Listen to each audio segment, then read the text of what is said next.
In this lecture, we start with some discussion on public key cryptography. The title of this lecture is Public Key Cryptography, first part of it. Now, earlier we have seen symmetric or private key cryptography, where the same key was shared by the two end systems, sender and receiver.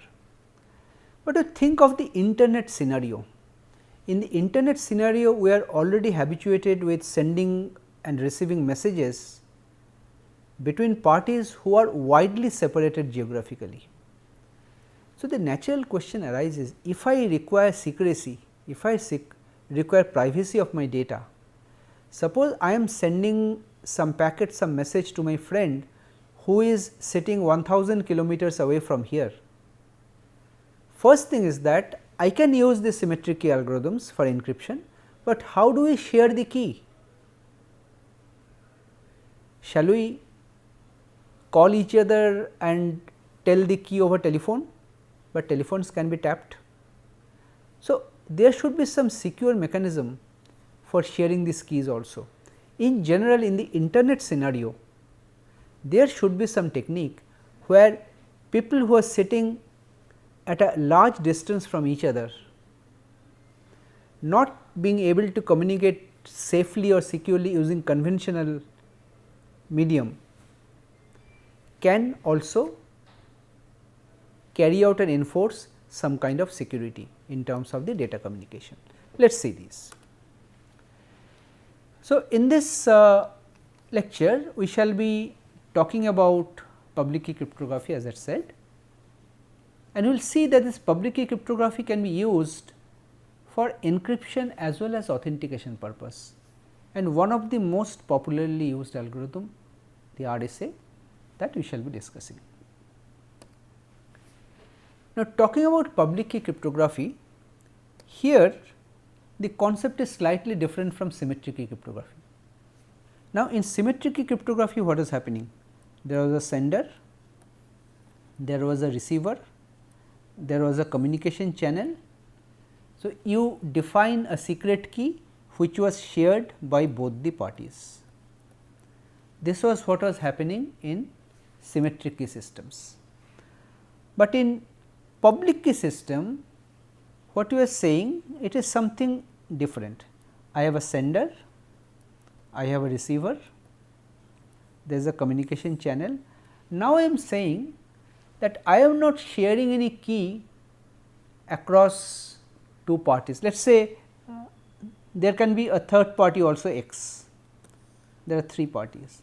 So, now what I am saying is that every party will be having two keys, a pair of keys. One is called a public key, one is called a private key. Notationally, I can denote the public key by KU, KUS, and the private key by KRS. So, here there will be KUR and KRR, and here KUX, KRX. So, every party will be having two keys. The first thing you see that the number of keys are getting drastically reduced here. If there are n number of parties, there will be only 2 to the power n different keys. In the earlier case we discussed, there were n into n minus 1 by 2 keys, okay, which was close to n square by 2, quite large. Here the name is, as you can see, public and private. Say everybody is having two keys, I am also having two keys. So, one of my keys is a public key, one is a private key. The idea is that public key I am free to tell everybody.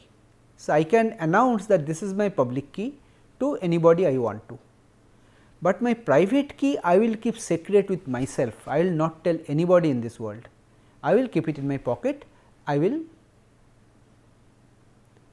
keep or maintain the secrecy of my private key. This is the idea of public key cryptography systems. Now, let us see how it works. So, again let us explain it pictorially. This is the schematic of a public key encryption system. let us say there is a sender A which wants to securely send some data to a receiver B. So, I said the receiver B will be having a public key KUB and will having a private key KRB, right. The idea is that when somebody, in this case A, wants to send a message to B through encryption, what it does, there will be an encryption algorithm which will be using B's public key. B's public key is supposed to be known by everybody. So, A also knows that. Okay. A knows B's public key, and using B's public key, this plain text is getting encrypted into the ciphertext. What the receiver is doing? Receiver is running a decryption algorithm, but now this decryption algorithm is using B's private key, which is only present with B. This algorithm is designed in such a way that if you encrypt using public key, then you can decrypt using private key, or also the reverse. If you encrypt using private key, you can decrypt using the public key. Now, in this case for encryption, we are saying we will be encrypting using public key, which is known to everybody, but it can be decrypted only by the private key. So, that I can receive message from many people because my public key is known to everybody, but no one else will be able to decode that messages other than myself, because only I am having the private key, right. This is how this encryption occurs in public key system. Now, just by slightly changing the configuration or the order of these operations, we can also allow some kind of authentication process to take place using the same kind of process. First thing is that this is what we are saying encryption, I just now told. Public key is known to everybody, private key is only available with B. So, many parties can send the message, but only B can decode. Okay. Now, let us talk about another application of public key cryptography, namely authentication. Here also let us say A is sending something to B. A is sending something to B, but for authentication application we will be using the keys of the sender. A is having a public key KUA, A is having a private key KRA. Now, you see the purpose of authentication is not to send a message securely, but to make the other person identify or believe that I am the correct person whom I am claiming to be, right. Now, let us imagine a situation. Suppose A wants to authenticate itself with B. So, what A will do? Let us say A chooses a random text P. This P can be a Shakespeare's poetry, a Shakespeare's text, let us say. So, anything. So, anything which is legible, which someone can read and understand. You can select any such plain text and you encrypt it using your own private key. Well, I am trying to authenticate to you, I encrypt it with my private key, I send it over to you. This ciphertext is generated, it is sent to the receiver. What the receiver will do? Receiver will try to decode it using the sender's public key, which is of course known. So, as I said, this public key and private key encryption decryption are interchangeable. You can use one of them for encryption, the other for decryption. So, what the receiver will see, that if I use A's public key for decryption, I am getting back a message which I can read and understand, which means I am using the correct public key. That means, it must have been encrypted by A using A's private key. So, I can uniquely identify A, right. This is how authentication works in this case. So, just by changing the, but you see here I am saying I am not talking about the secrecy of messages. This A is encrypting it using its own private key. The entire world knows my, suppose I am A, the entire world knows my public key. So, anyone can decrypt it, let them decrypt, I do not care, I am only concerned with the receiver B. B should be able to decrypt it and identify that, well, I am actually A, but let the others also do the same thing, I do not care. Okay. Fine. Now, this is the pictorial schematic. Now, we encrypt using the private key of the sender and it is sent out to anybody, that anybody can verify the authentication of A by using the public key of A, decrypting it. Okay. Now, this application of this public key algorithms, encryption decryption algorithms, broadly you can think of 3 different applications. First is of course encryption decryption, as I had said. The sender encrypts a message with the receiver's public key, the receiver will decrypt it using its own private key. This is quite possible, but the only problem is that we shall be talking about this later, is that these algorithms are relatively slow. With respect to symmetric key algorithms, these methods will take more time for encryption and decryption. Digital signature is something which we shall be discussing later. So, now you are aware of this terminology, that we conventionally put our ink signature on a paper to authenticate that, well, I am the person who read and I am signing it. So, there is an equivalent electronic signature also which is called digital signature, that is also becoming quite popular nowadays. That can also be implemented using these kind of public key crypto algorithms. And key exchange, 2 persons can cooperate to exchange a key. This we shall see later again.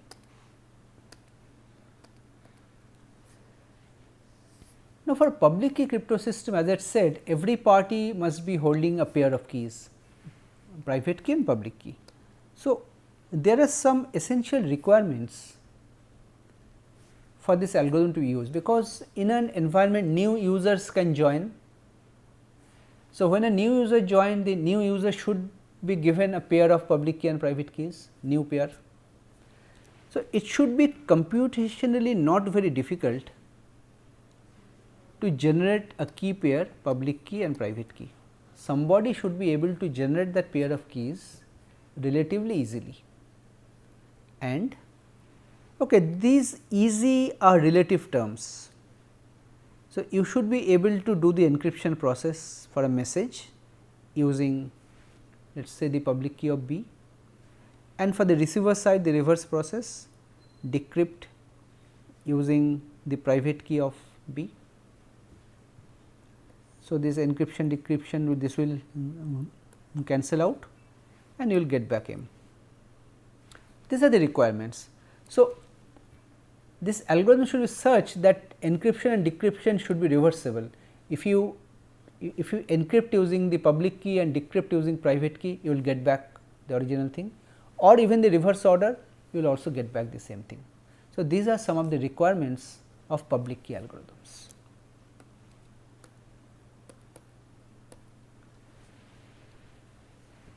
Now, the other things are related to the security of the schemes. Like you see, public key is known to everybody.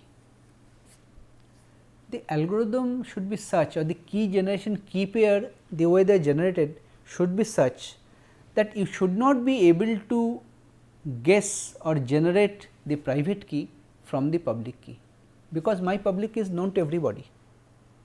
So, no one should be able to guess what is my private key. This should be computationally infeasible. It should be extremely hard mathematically to do this, right. Similarly, if I know the ciphertext and if I only know the public key, I do not know the private key of B, I cannot decode it back, I cannot get back the message. This is a requirement, and as I had said that the keys can be used in an interchangeable way. Either of the two keys can be used for encryption and the other for decryption, you will be getting back the message. So, either you can encrypt using the public key, decrypt using the private key, or you can encrypt using private key, decrypt using public key. But as I said, the first mechanism is used mostly for encryption and decryption, and the second mechanism is used mostly for authentication. Okay? This already we have discussed. Now, this RSA is one of the public key algorithms which was proposed long back in the 1970s, but it has survived several decades. Still it is considered to be good. In fact, the entire internet is being driven or based on this RSA algorithm as of today. This RSA are the initials of the inventors Rivest, Shamir and Edelman. This is also a block cipher. So, you can take a block of your data, of course, the size of the block can vary, not fixed, and you can encrypt it, you can send it, and this is most widely used. Now, I am very briefly telling you how the key pairs are generated in RSA, because you will understand or appreciate that how RSA encryption decryption works. This is for the key generation. For every part you have to generate a public key and a private key. First thing is that you select two prime numbers P and Q. P and Q are both prime. Now, you may say that, well, I can choose a prime number 5 and 13. Is it good enough? No. The idea is that these numbers P and Q are not small numbers, they are very large numbers. They are of the order of, let us say, 300 digit numbers or even more. They are huge numbers. So, in that way there is some kind of computation involved in this process. You are handling very large numbers. Then you calculate the product of these two numbers P and Q, call it n. Then you calculate something called Euler quotient, which is defined as P minus 1 into Q minus 1. This is actually, if you think, this is the number of positive numbers less than n and relatively prime to n. N is the product. P minus 1 into Q minus 1, this cannot factor n clearly, because P and Q are both prime numbers. So, this is the interpretation of Euler quotient. In the next step, what you do? You try to select an integer e such that the greatest common divisor GCD or HCF you know of, highest common factor, same thing, GCD of this Euler quotient and this e should be 1, and the other constraint is that the value of e should be less than this phi n, not greater than that. And once you choose a value of e, you determine a value d, which will be E inverse mod of phi n. E inverse, what is the meaning of this? Means d multiplied by E will be equal to 1 mod phi n. So, I am not going into details of this number theoretic proofs and derivations, but there are ways to do this. I mean, you can find d. Now, once you have done this, your key generation is over. So, any pair is see E n is one of the keys, D n and D n is one of the keys. So, any of these pairs you can declare it as the public key, the other pair you can declare it as the private key. This is how the key generation takes place. The algorithmic steps appear to be simple, but the problem comes from the size of the numbers. The numbers are very large. in terms of number of bits, they are typically 1024 bits, 2048 bits or even more. Okay. Now, one thing you just recall here, that D and E possess a very interesting property, that the product of D and E is 1. So, I said D E equal to 1 mod phi n, but from number theory it can also be proved that this will be 1 also mod n. So, I am not going into the proof, but just remember this. So, encryption decryption is very simple. So, how it is done? Let us say I want to encrypt a plain text, let us say M is the plain text. Now, what is M? The way we look at M is nothing but a stream of zeros and ones. Here we are not talking about alphabets or characters or letters. It is a stream of zeros and ones, anything, any arbitrary stream of zeros and ones. So, this stream of ones you can regard as a number. You treat your message as an integer. It will of course be a very large integer, because your number itself can be quite large. This M can be very large. The only constraint is that whatever integer value this represents, this must be less than that value of n that you have selected during the key generation process. This is the only constraint. Your encryption is very simple. You simply raise m to the power e, because m is regarded as an integer to the power another integer e, because we had said e and n, this is your public key. So, using the public key you are doing the encryption. So, you need e, you also need n. So, a large number to the power of another large number. So, it is computationally quite involved. There are efficient algorithms to do this power computation, but still this is much slower as compared to DES or AES encryption. Okay. Talking about decryption algorithm, it is extremely simple and very similar. You take the ciphertext, you do c to the power d. So, whatever c you have got, you raise it to the power d. Now, what will happen? C was m to the power e, C was m to the power e, and you are raising it again to the power d. So, it will become to the power e d. Now, e d is already equal to 1 by definition modulo n. So, this will be nothing but m, you get back m. Okay. So, conceptually speaking, this RSA is very simple, but computationally it is very much complex, because the numbers are very large. You need lot of computation to carry out encryption and decryption. If your message is small, it is fine, but if your message is very large, you may need a lot of time to do this encryption and decryption. So, let us take a simple example just to illustrate, a very small example. Let us suppose the two prime numbers you select are 7 and 17. First, you compute the value of n as their product, which comes to 119. The Euler quotient is coming to 96.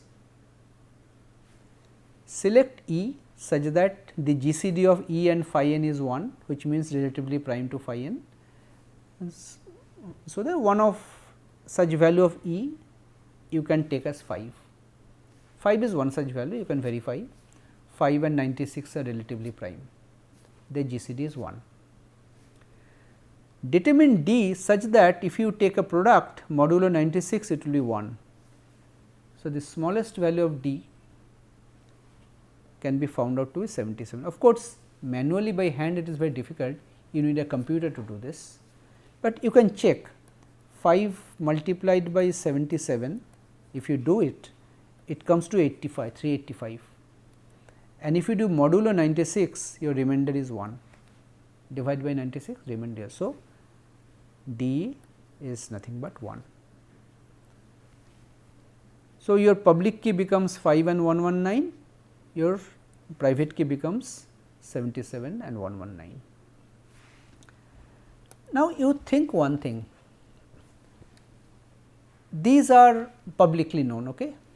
Suppose everyone knows about 119 and everyone also knows about this RSA algorithm, because this algorithm is not private, it is publicly known.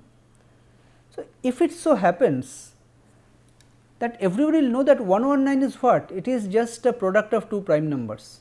So, if I can factor it out, if I can generate the two factors, then I can generate also the Euler quotient.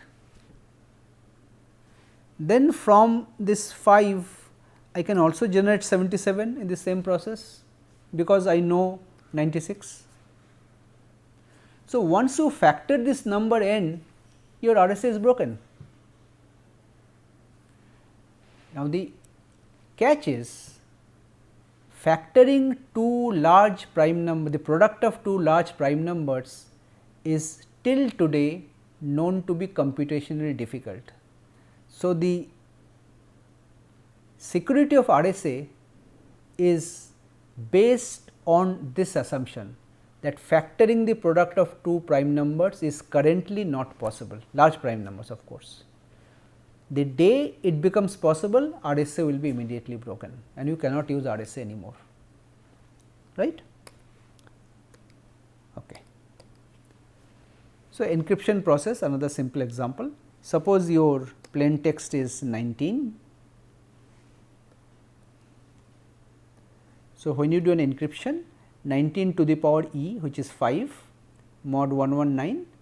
So, if you calculate, it comes to this, modulo 119 is 66, divide, take the remainder. For decryption process, you see even for the small numbers 66 to the power 77, this is a very huge thing. Well, there are efficient methods to calculate modulo power of one number to the power other. If you do this, you will see that you will get back the original 19. This is how RSA works basically. Now, I just now mentioned that RSA is secure. People use RSA because we use very large number of bits in E and D. They are of the order of 1024 to 2048, even more number of bits. See, 1024 bits, they are equivalent to approximately 300 digits numbers. 2048 means about 600 digits, more than 600 digit numbers, they are huge numbers. The problem of factoring n into 2 prime factors is computationally very difficult. So, the security of RSA is based on that assumption, right.